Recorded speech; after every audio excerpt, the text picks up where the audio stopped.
โถเปิดภาพมาพี่น้องอยู่เพื่อนไอ้อนงพี่น้องไงโถ เป็นยัง มือมัน สบายดีเด้อเด้อ อะไรเดี๋ยว ได้อ่ะ ใส่แม่ดิไปเอิ้นเพิ่น กินสมบูรณ์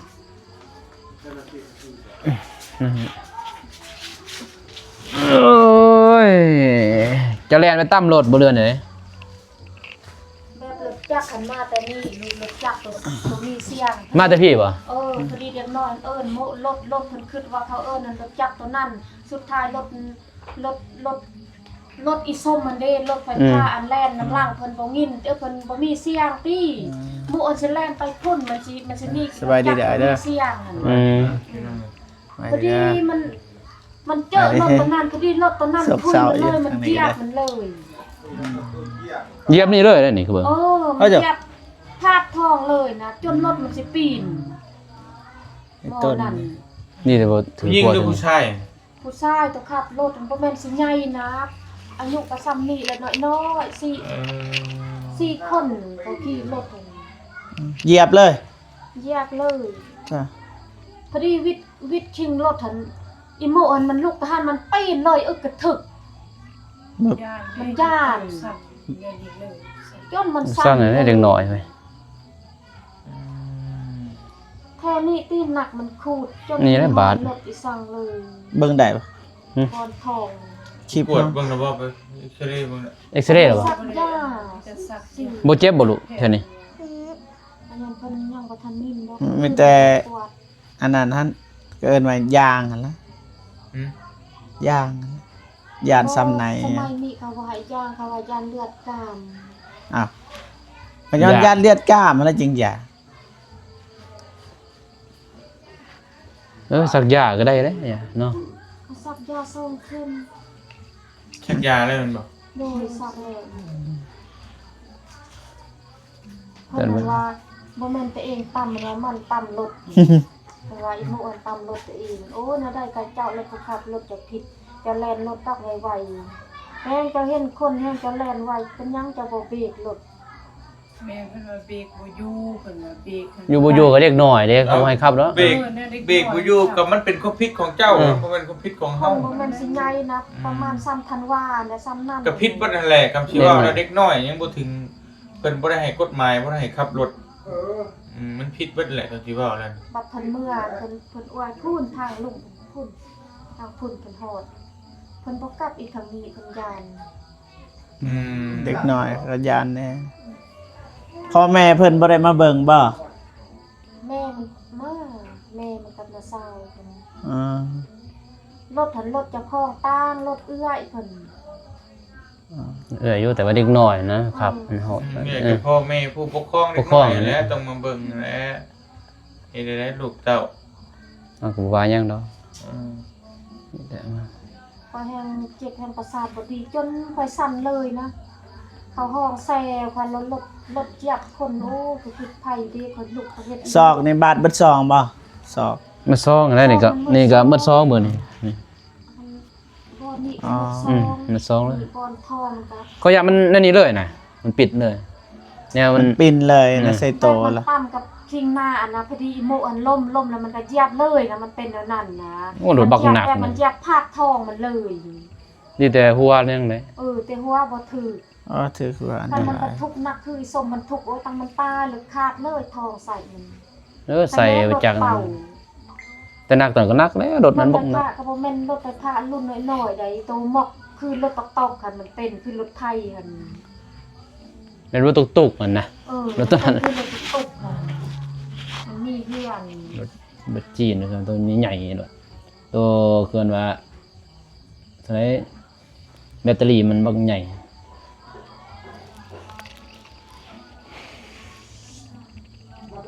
เสียงยิน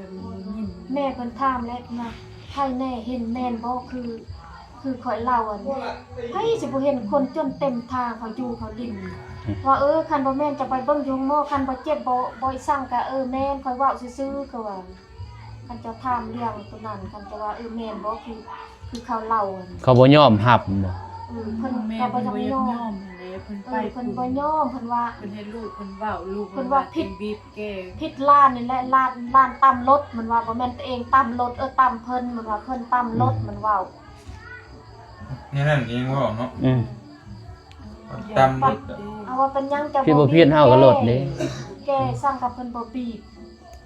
เรื่องเบียร์ก็บ่ทันดอกเรื่องเบียร์แต่ว่าเด็กน้อย บ่ เด้ แม่นมันสิเห็นทางหลัง รถมันสิมีเสียงอีกบัดนี้เด็กน้อยครับมันนะมัน ว่าตามบ้านที่มันก็ต้องค่อยไปแหละ แม่น มันพูดแล้วเด็กน้อยก็ซ้ำมือแล้วเด็กน้อยส่วนนั้นมันใบให้ไว้วูดเลยกูถืออามาวูดแล้วนั่นยินแต่เสียงแบบเสียงขิงซื่อนะ เพราะนั้นอยากลีกตัวรถจักรหันรถจักรไปตัวนั้นมันอยากลีกเพราะที่มันเจอตัวรถไฟฟ้าหัน รถ2คันนี่บ่ส่วนกัน รถไฟฟ้ารถจักรหันไปก่อนพอดีเขามันแล้วเขาว่าโมรถพอดีมันลีกมันไปมันสิไปทางเทิงน่ะนะพอดีรถตัวนั้นทัน จังหวะลิ้นอยู่ทางทางบ่หรือว่าจังได๋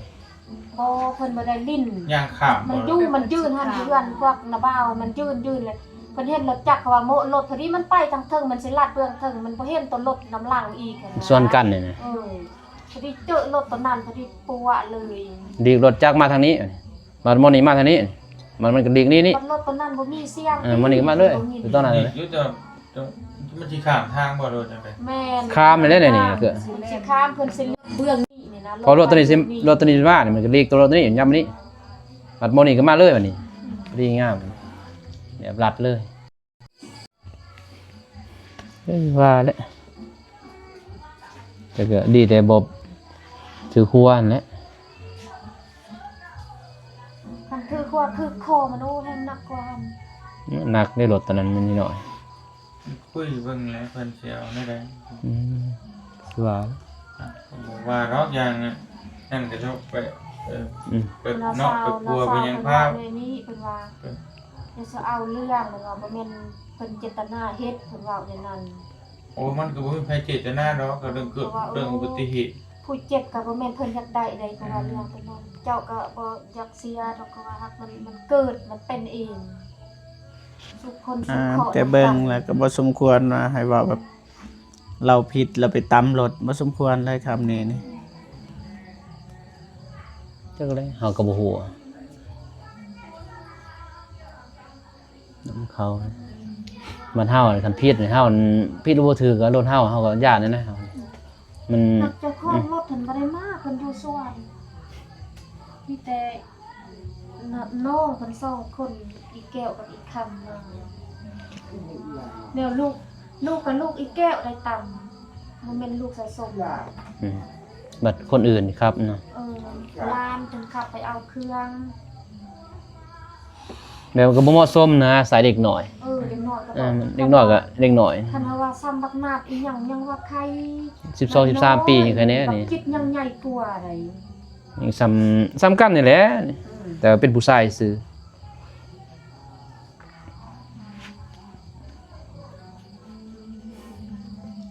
ก็มีแต่อันนั้นเว่ากันนั่นอะไร มันว่าโอ้ยขอบ่ได้เหยียบได้พอดีตัวพวกเห็นมันว่าได้แต่บ่เหยียบมื้อเช้าทิ้งหลังจะเหยียบแต่ว่าเองบ่เหยียบมันบ่ปาก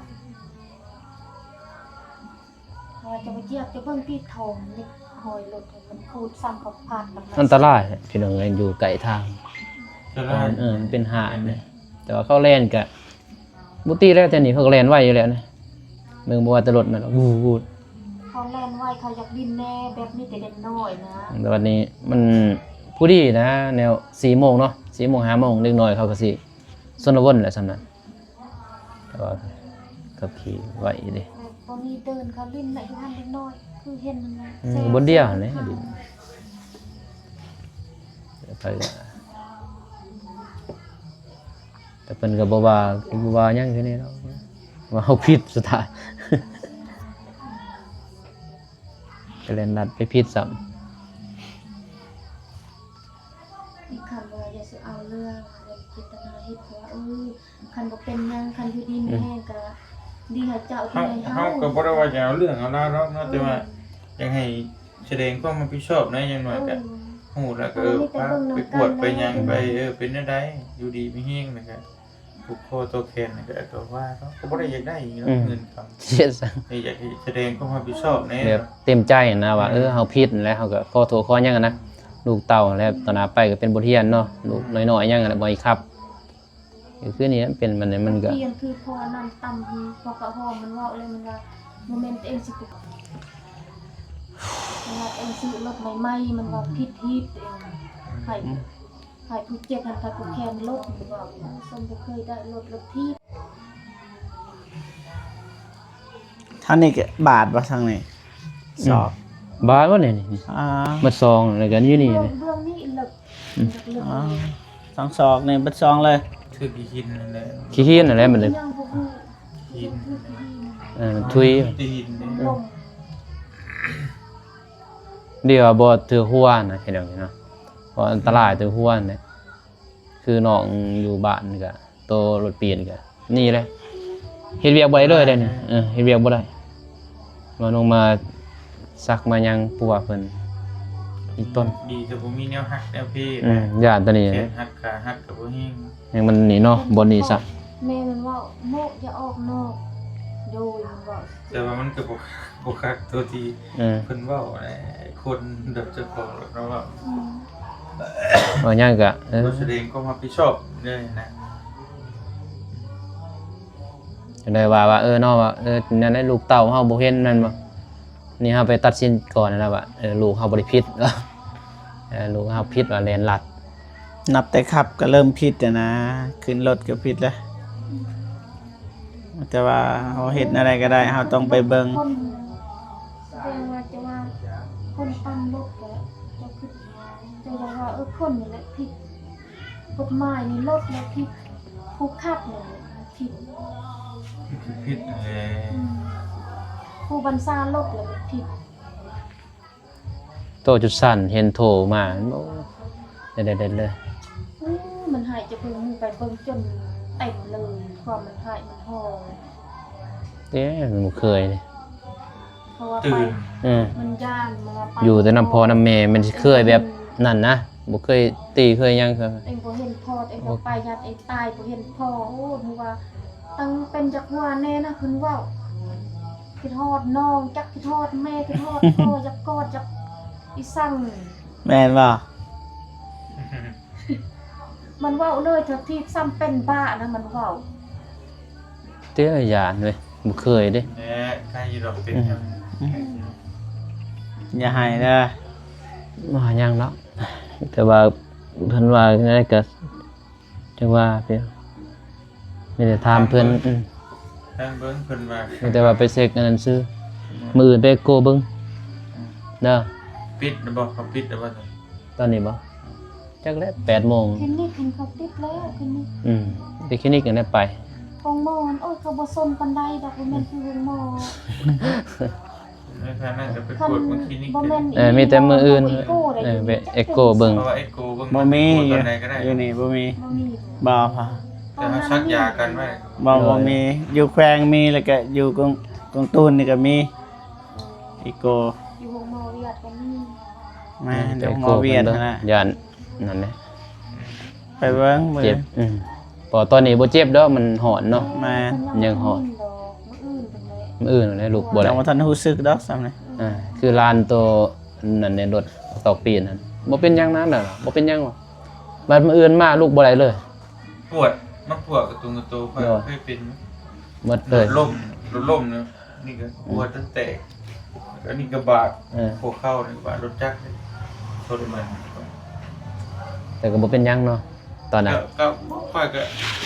ซักยาซื่อแหละซักยากันไว้นั่นแหละแต่ก็บ่เป็นหยังแต่ว่ามันต้องเจ็บแบบนั้นอยู่แล้วนะปวดกระตุงกระโตต้องเจ็บ ใจคือท่านจะบอกให้พ่อแม่ได้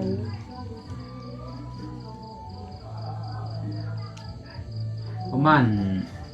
ชั่วโมงนึงก็ฮู้แล้วคือน้องนั่นแหละตก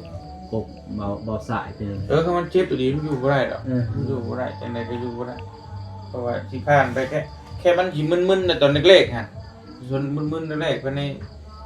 ครึ่งชั่วโมงแรกมันจะมึนๆน่ะภายใน2-3ชั่วโมงไปแล้วมันก็เจ็บโดดอ่ะที่กันก็มีแนวบาดเฮาแดงโดนมันก็บ่พอหึงดอกมันก็เจ็บ มันบ่เจ็บบ่ เจ็บตัวบ่นี้นี่ ไปเจ็บท้องดีนะ บ่เจ็บบ่นี่ บอลบาดอะนะถามมึงเจ็บบ่ มันนี่เจ็บไปแล้วบนบาดบ่อันนี้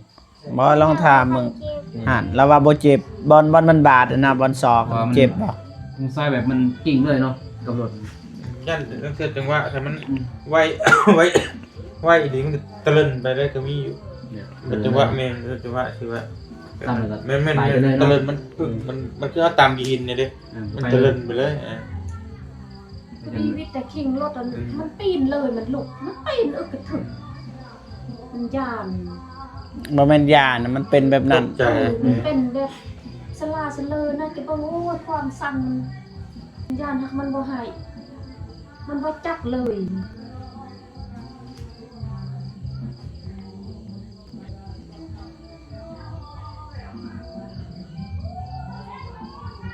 เพราะว่าเราจะออกน้อง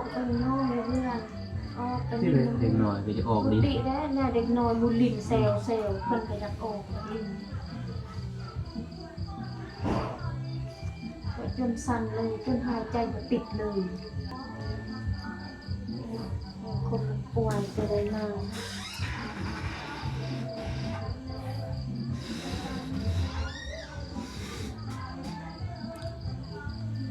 ประมาณ ไปอาบน้ำให้สิอาบน้ำ บ่เอาหน้า อ่ะ เอาใช่เจ้าเลย ใจอ้าย จะต้อง แต่เพิ่นบ่ได้ว่าหยังบ่มื้ออื่นยังบ่ได้มาว่าบ่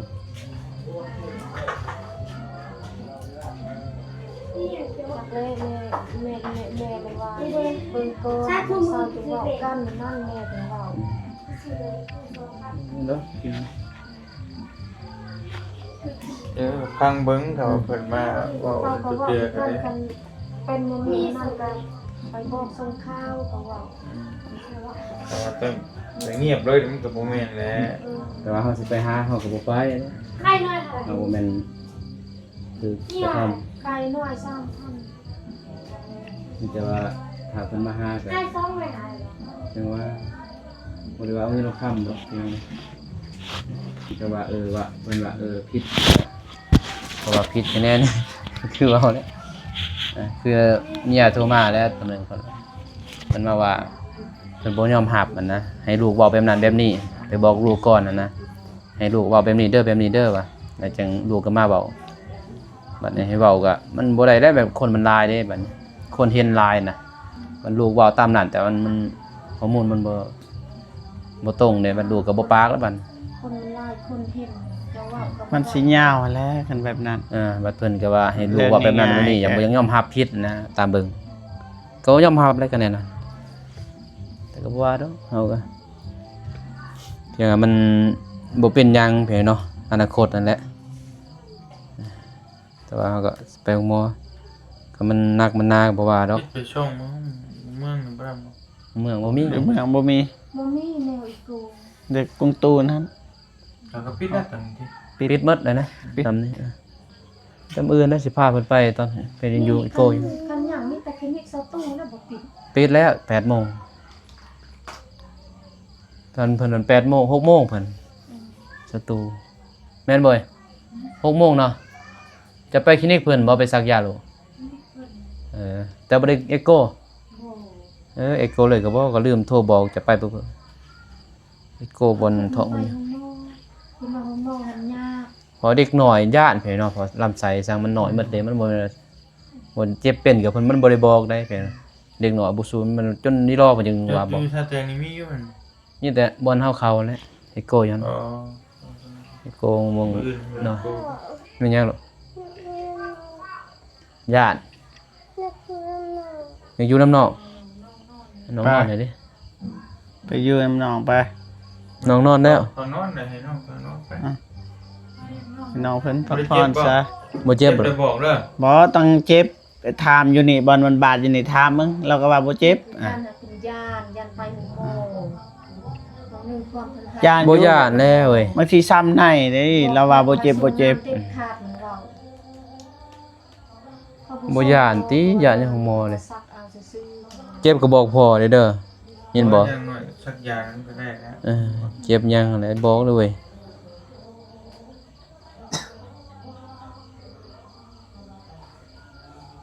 เฮานี่แหละใหญ่นี่แหละเบิ่งอาการ เที่ยวนี้เฮาบ่ว่าดอกพี่น้องเอ้ยแบบอยู่นี่ซื้อเฮาหยาดมันบ่เห็นเด้อยู่ในเขี้ยวนอก บ่ย่านบ่คือปานใด ตัวครูตัวยังเฮาบ่ว่าดอก ยังบ่ฮัก แต่ว่า นี่มันหนัก ยานแต่ว่ามันมัน ใส่อีกอย่างยันเดือด ยังหน่อยนะคันคนแบบใหญ่แข็งแรงกันยังเพราะว่า อันนี้ยังเด็กหน่อย มันเหยียบผัดโถเลย จะเบิ่งอาการ มันต้องดื้อ มะเร็งมันบ่เมื่อยบ่หายใจฝืดบ่เจ็บก็บื้นจังได๋ก็ต้องไปให้กูเบิ่งแหละก็ต้องคือเบิ่งเพื่อความแน่นอนถ้าเพิ่นว่าบ่เป็นหยังก็ต้องสบายใจ มันไข่ตำลังยากเด้เนาะ อืม บาดแผลเลยหนึงพี่น้องเอ้ยยาเท่านั้นแหละเพราะลำไส้ คน นี่เนาะ เจ็บก็คือเป็นบ่บอกเลย บ่เคยบอกดอกพี่น้อยเนาะแต่ยังน้อยพุ่นแหละ จะเบิ่งถึกมีดถึกอีสั่งเลือดออกก็มัน เลือดแบบไปสวนในลิ้นนั่นเด้กระจกบาดบ่บอกมีแต่กำนั่นนี่แล้วก็นอน กำมันนอนไปนอนแล้ว คอยมาเบิ่งเอ้าอีหยังลูกคือนอนมันนอนคือกำเลือดโอ้ยแบบ มันยาก เลียหมดแท้นี่เต็มหมดด้อยลูกไปล้างตีนเด้อหนูเด้อไปล้างตีนไปมันบาด